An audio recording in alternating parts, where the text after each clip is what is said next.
آج ویو 360 میں امریکی محکمہ خارجہ کی دنیا بھر میں مذہبی آزادیوں کے بارے میں سالانہ رپورٹ۔ پاکستان اور دیگر ایشیائی ملکوں میں صورتحال کیا ہے؟ پاکستان بھر کی جیلوں میں قید غیر مسلم قیدی اسپیشل ریمیشن قانون کے تحت سزاؤں میں کمی کا فائدہ کیوں نہیں اٹھا سکتے؟ قوانین ہیں بٹ ان قوانین کو مزید ریفائن نہیں کیا گیا، کون دے گا، کیسے دے گا؟ اور لے کر چلیں گے آپ کو دنیا بھر میں مشہور نایاگرا فالز۔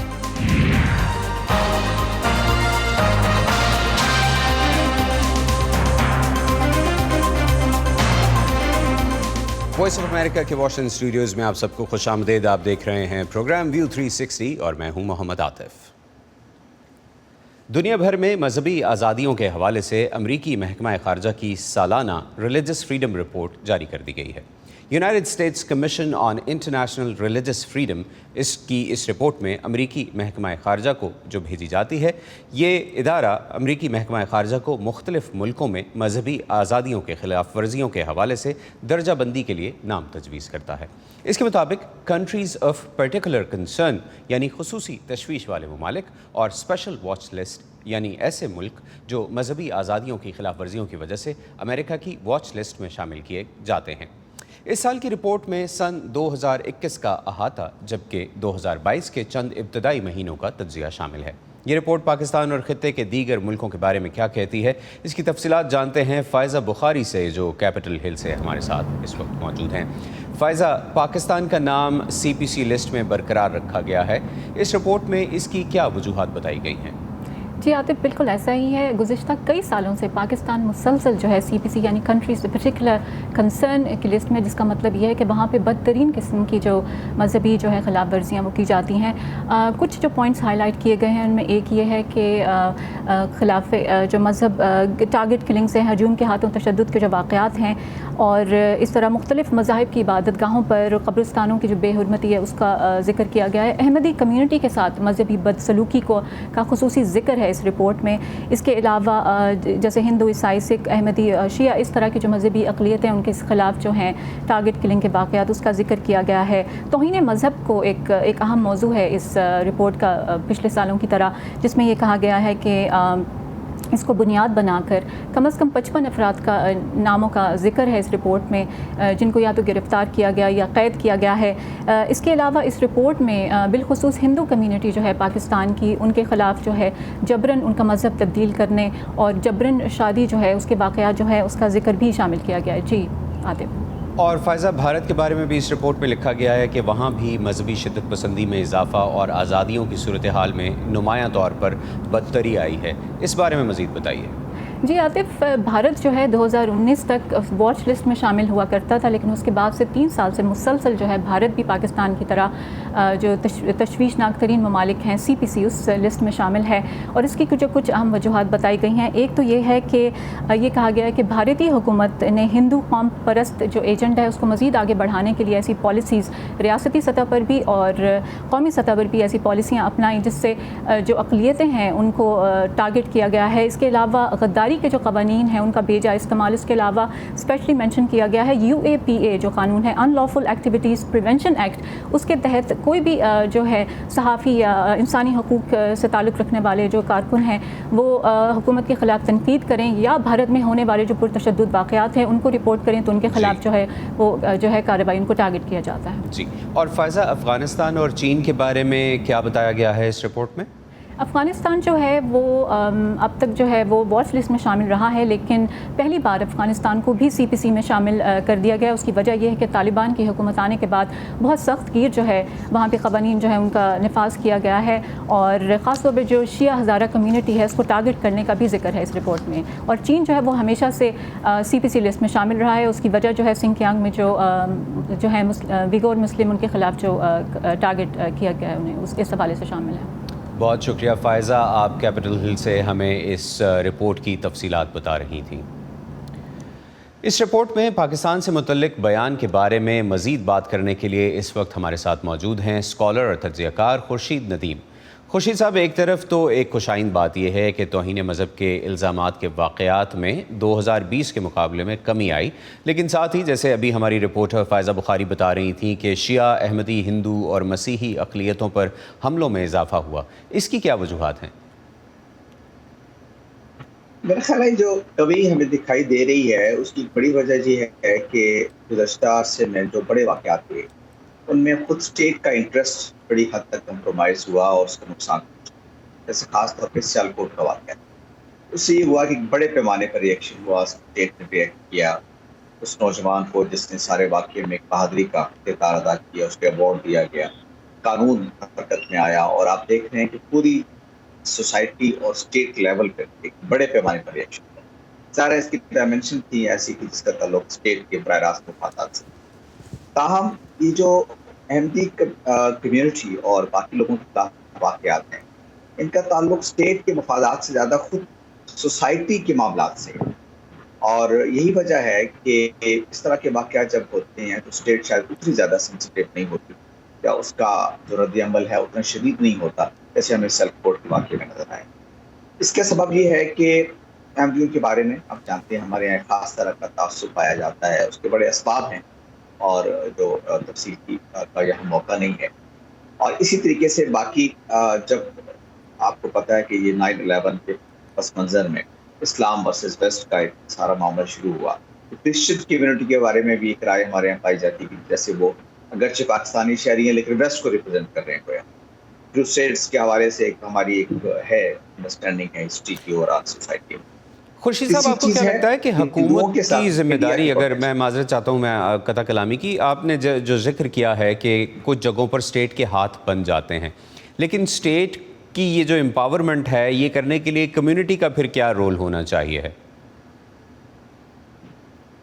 देखिए, स्टेट को तो इससे मावरा होना चाहिए। इसकी बुनियादी वजह ये है कि खुद बाई एंड लार्ज अगर आप देखें तो स्टेट के अपने मुफाद में भी ये है कि वो कम्यूनिटीज़ जो पाकिस्तान में रहती हैं, वो मसीही हैं, वो हिंदू हैं, जो भी हैं, वो पाकिस्तानी शहरी हैं और उनके तमाम जानो माल का तहफ़्फ़ुज़ जो है पाकिस्तान का प्रोटेक्ट करता है और इक्वल सिटीजन समझता है।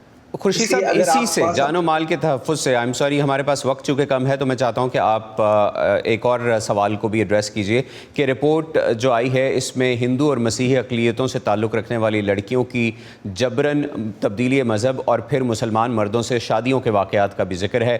कुछ वाक़यात में ऐसा भी हुआ है कि फ़ैमिलीज़ अदालतों में गई हैं लेकिन ये अक़लियतें ख़ुद को गैर महफूज समझती हैं। इसका मदावा कैसे किया जाए?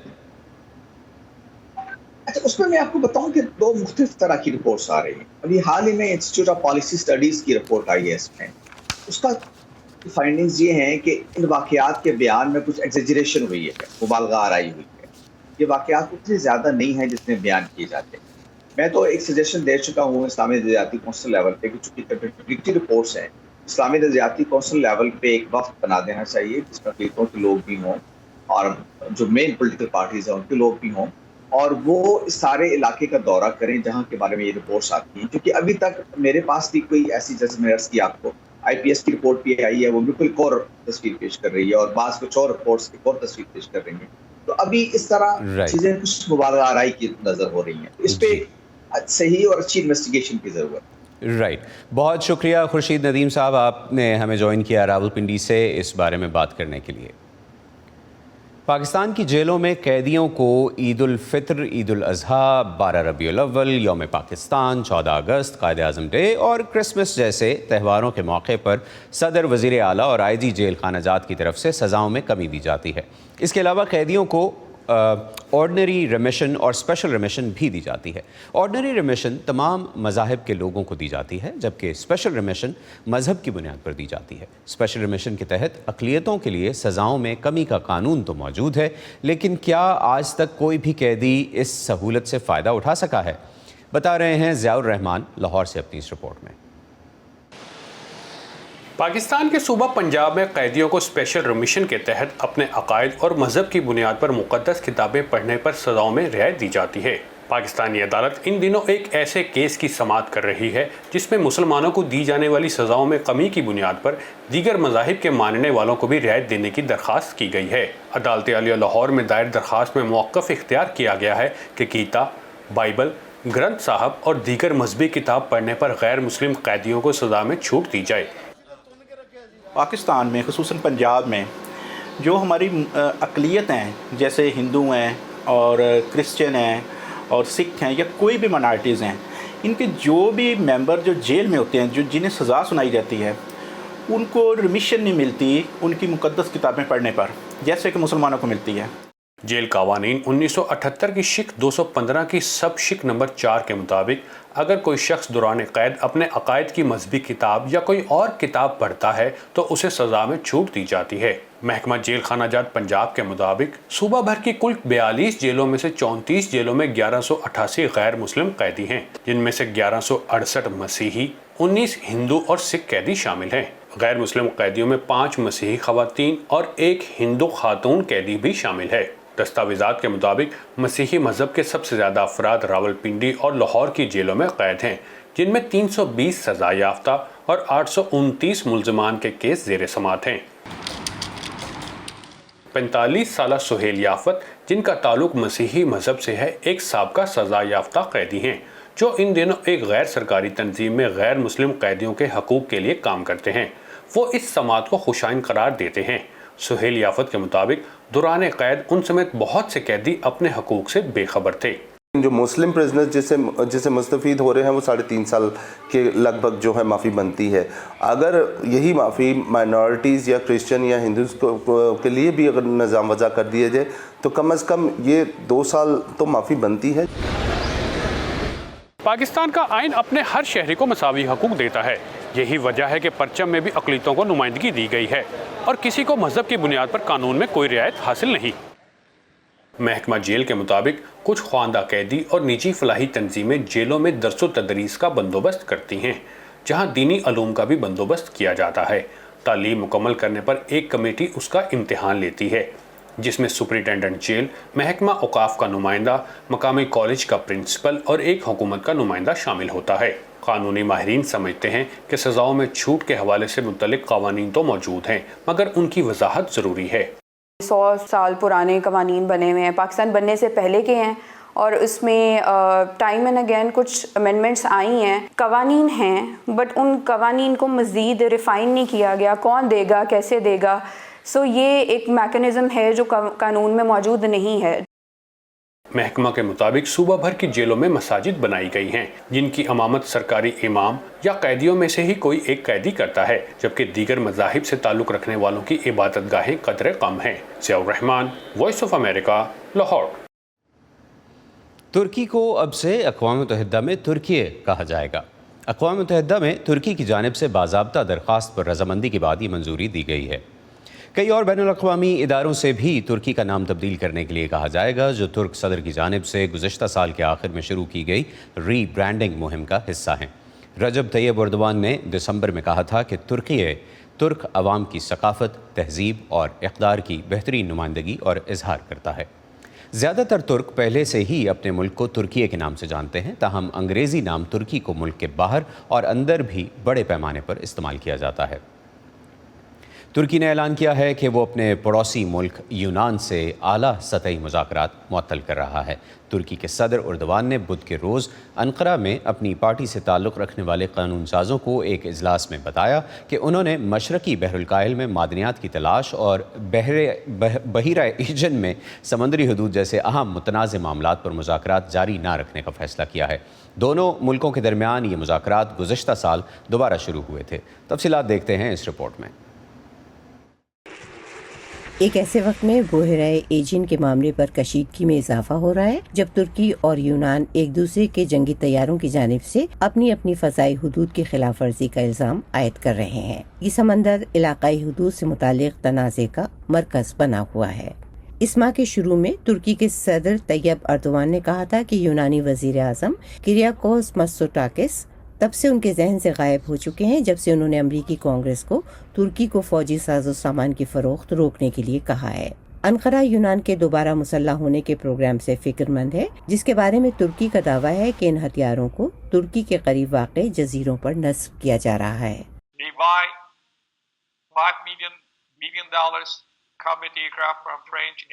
वो फ्रांस से $5 अरब के जंगी तैयारे और नए क्रूजर्स और अमेरिका से लगभग $10 अरब के हेलीकॉप्टर्स, बहरिया के लिए साजो सामान और नए F-35 खरीद रहे हैं। तुर्की फिक्रमंद है कि यूनान के जजीरों पर क्या हो रहा है। क्या वो तुर्की पर हमला करने का फैसला कर रहे हैं?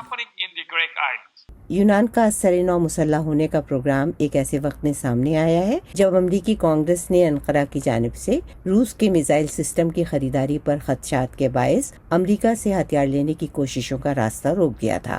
तज्ज़ियाकारों का कहना है कि अनकरा दोनों मुल्कों के दरमियान ताकत के बदलते हुए तवाज़ुन के बारे में फिक्रमंद है।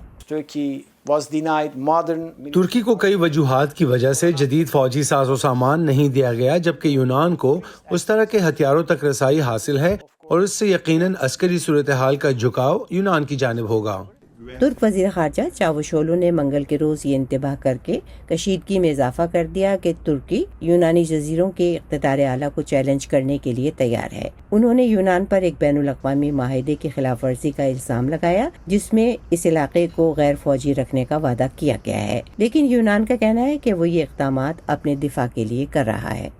एथेंस अपनी इस तशवीश का इजहार कर रहा है कि अनकरा पनाह गुज़ीनों के यूनान में दाखिले के लिए अपनी सरहदें खोल सकता है और बहरा एजियन में उसके जजीरों पर फौजी दबाव बढ़ा सकता है। हमें खासा तजस्सुस है कि पनाह गज़ीनों या तारकीन वतन के मामले पर क्या होगा, और ये भी कि तुर्की का जजीरे के इक़्तिदार आला अस्करी तैयारियों और सरगर्मियाँ वगैरह के बाद अगला इक़दाम क्या होगा। इस वक्त यूनान ने मुतअद्दिद हफाजती और दीगर इक़दामात के साथ आगे बढ़ने का फ़ैसला किया है और मुझे लगता है कि आइंदा वाकई काफ़ी मुश्किल वक्त आने वाला है। तज्ज़ियाकारों का कहना है कि यूनान और तुर्की दोनों मुल्कों के रहनुमा खुद को ताकतवर रहनुमाओं के तौर पर पेश कर रहे हैं जो उनके कौम परस्त वोटरों की तवज्जो हासिल करने की एक कोशिश है, लेकिन यूनान के वाशिंगटन और यूरोपीय यूनियन के साथ ताल्लुकात गहरे हो रहे हैं, जबकि अनकरा को तन्हाई का सामना है जो तुर्की के लिए एक नाजुक सूरत हाल की वजह है।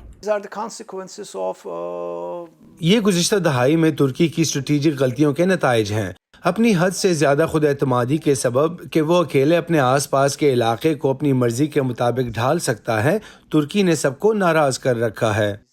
तुर्की ने तवानाई के ज़राए की तहकीक के लिए अपने बहरी जहाज़ों को यूनान और कब्रिस के दरमियान मुतनाज़ा पानियों के करीब तैनात किया है, जिसने एक और कशीदगी को जन्म दिया है जो तुर्की को मज़ीद अलग थलग करने का सबब बन सकती है। डोरियन जोन्स की रिपोर्ट के साथ शहनाज अजीज़, वॉइस ऑफ अमेरिका।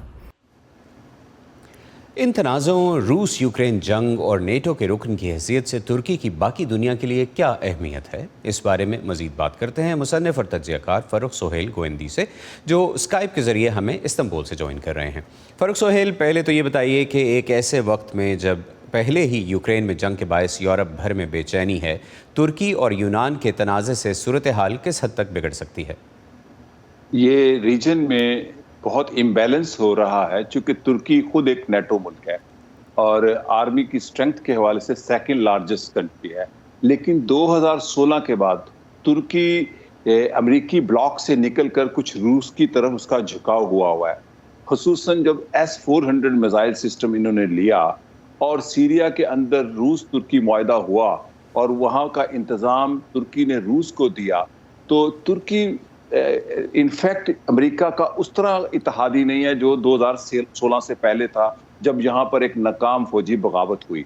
तो तुर्की के अंदर की जो सूरत हाल है उसका इस पर बड़ा असर है, चूँकि मौजूदा हुकूमत जो है 2016 के बाद अपना ज़्यादा रवैया कौम पर साबित करने के लिए, चूँकि उसकी एक इत्तेहादी पार्टी है जिसकी बुनियाद पर रजब तैयब अर्दोआन साहब सदारत पर कायम हैं, और वो है मिली हरकत पार्टी जो अजीम तर तुर्कस्तान की हामी है। तो हम देखते हैं कि 2016 के बाद तुर्की ने रीजन में अपनी नेशनलिस्टिक स्टैंस के जरिए अपने लोकल वोट को मजबूत करना चाहा, और इसी हवाले से यूनान के साथ तनाज़े में, यूक्रेन के साथ तनाज़े में, सीरिया के हवाले से, इवन आज़रबाईजान के हवाले से।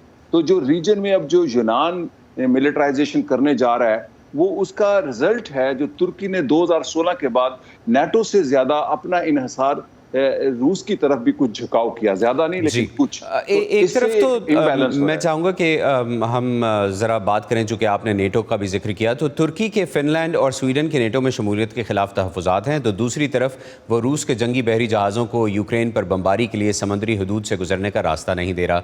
इसकी क्या वजूहात हैं? یہ جو ترکی ہے نا بڑا نیشنلسٹک سٹینس لے رہا ہے. ایک طرف تو وہ سویڈن اور فن لینڈ کی رکنیت کے خلاف ہے چونکہ وہ نیٹو میں بھی رہنا چاہتا ہے.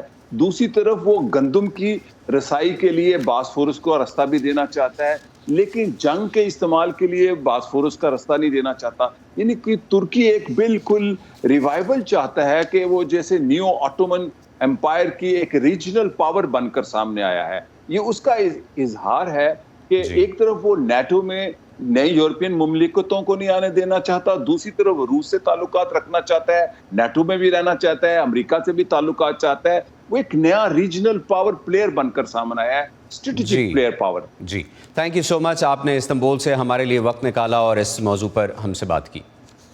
شکریہ جی. نایاگرا فالز امریکہ اور کینیڈا کی سرحد پر واقع مشہور قدرتی آبشار ہے جس کا نظارہ دونوں ملکوں سے کیا جا سکتا ہے. ہر سال تقریباً 1 کروڑ سیاح اس آبشار کو دیکھنے آتے ہیں. اس آبشار کا نظارہ امریکہ سے بہتر ہے یا کینیڈا سے؟ جانتے ہیں وائس آف امریکہ کی ندا سمیر سے. میں اس وقت نایاگرا فالز کینیڈا پر موجود ہوں اور میں یہاں اس لیے آئی ہوں کہ پچھلی دفعہ جب میں نے اسے اس پار سے دیکھا تھا یعنی کہ آبشار کے بہت قریب کھڑی تھی تو بہت سارے لوگوں نے میری تصاویر دیکھ کے کہا تھا کہ اس کا اصل حسن اسے دریا کے اس پار دیکھنے سے یعنی کینیڈا سے دیکھنے کا ہے. تو اس لیے میں یہاں پر آئی ہوں. آئیے آپ کو بھی دکھاتی ہوں. یہ سامنے آپ کو امریکن فالز نظر آ رہی ہے اور اس کے ساتھ جڑی یہ چھوٹی آبشار برائڈل ویل فالز ہے جو سفید لباس میں ملبوس کسی دلہن کے دوپٹے ہی کی طرح دکھتی ہے. یہ دونوں آبشاریں امریکی سائڈ سے بہہ رہی ہیں اور ادھر دیکھیں تو یہ گھوڑے کی نال کی شکل والی ہارس شو فالز ہیں جنہیں کینیڈین فالز بھی کہا جاتا ہے. نایاگرا فالز نہ دنیا کی سب سے اونچی آبشار ہے نہ ہی سب سے چوڑی, تو پھر اس میں ایسا کیا ہے جو اسے دیکھنے ہر سال 1 کروڑ سے زیادہ لوگ یہاں آتے ہیں. تقریباً 3000 فیٹ چوڑی نایاگرا فالز کی سب سے خاص بات اس سے بہنے والے پانی کا حجم ہے. 12000 سال قدیم اس آبشار سے ہر 1 سیکنڈ میں 3000 ٹن یا 30 لاکھ لیٹر سے زیادہ پانی بہتا ہے. یہ فالز اتنی طاقتور ہیں کہ ان سے لاکھوں گھروں کو بجلی فراہم کی جاتی ہے. نایاگرا فالز میں بہنے والا یہ پانی امریکہ کی گریٹ لیکس کہلانے والی 4 جھیلوں سے نایاگرا دریا میں شامل ہوتا ہے اور یہاں سے گرتا ہوا بالآخر بحر اوقیانوس تک پہنچتا ہے. اس آبشار کی ایک اور خاصیت اس کا 2 ملکوں کے سنگم پر ہونا بھی ہے. امریکی یا کینیڈین شہری اور لیگل ریزیڈنٹ ہونے پر یا دونوں ملکوں کی ویزوں کے ساتھ آپ اسے ایک ہی ٹرپ میں بارڈر کراس کر کے دونوں طرف سے دیکھ سکتے ہیں. امریکی طرف سے آپ کو آبشار کا سائیڈ ویو نظر آتا ہے جبکہ کینیڈین سائیڈ سے آپ کو اس کو بالکل سامنے سے دیکھنے کا موقع ملتا ہے. دونوں ہی طرف سے آپ کشتی میں سوار ہو کر فالز کے انتہائی قریب بھی جا سکتے ہیں اور خصوصی آبزرویشن ڈیکس پر جا کر آبشار کو بھرپور قوت کے ساتھ نہ صرف بہتا دیکھ سکتے ہیں بلکہ اس کے پانی میں بھیگ بھی سکتے ہیں. کینیڈین سائڈ اس لحاظ سے بھی جدا ہے کہ یہاں چڑھائی پر بنے ہوٹلز کے کمروں سے آپ جب چاہیں یہ خوبصورت قدرتی نظارات دیکھ سکتے ہیں. دن کے وقت نایاگرا فالز کا بہتا اچھلتا جھاگ اڑاتا سفید پانی اگر مسحور کن محسوس ہوتا ہے تو رات کے وقت اس پر کی جانے والی رنگ بدلتی لائٹنگ ڈرامائی منظر پیش کرتی ہے. امریکی ریاست نیو یارک کے شہر بفلو میں بھی کھانا پینا کافی ہے لیکن اگر آپ حلال کھانا چاہتے ہیں تو پل کے اس پار لذیذ حلال کھانے کے ساتھ آپ کو بہت سے پاکستانی, ہندوستانی اور عرب چہرے بھی نظر آئیں گے. نایاگرا فالز کا نظارہ امریکہ سے بہتر ہے یا کینیڈا سے, یہ بحث تو چلتی ہی رہے گی لیکن مجھ سے پوچھیں تو اسے جس بھی طرف سے دیکھیں وہ احساس جو اسے پہلی بار دیکھنے پر ہوتا ہے اس کی بات ہی الگ ہے. اسی پر ختم کرتے ہیں آج کا ویو 360. پاکستان اور خطے سمیت دنیا بھر کی اہم خبروں اور دلچسپ معلومات کے لیے آئیے ہماری ویب سائٹ urduvoa.com پر. یہ سارا کانٹینٹ آپ کو ہمارے سوشل میڈیا پلیٹ فارمز پر بھی ملے گا. facebook.com/urdu VOA اردو, یوٹیوب پر ہمارا چینل ہے VOA اردو کے نام سے اور ٹویٹر اور انسٹاگرام پر ہمارا ہینڈل ہے @VOA اردو. اب تک کے لیے اتنا ہی. محمد عاطف کو اجازت دیجیے. خدا حافظ and have a good weekend.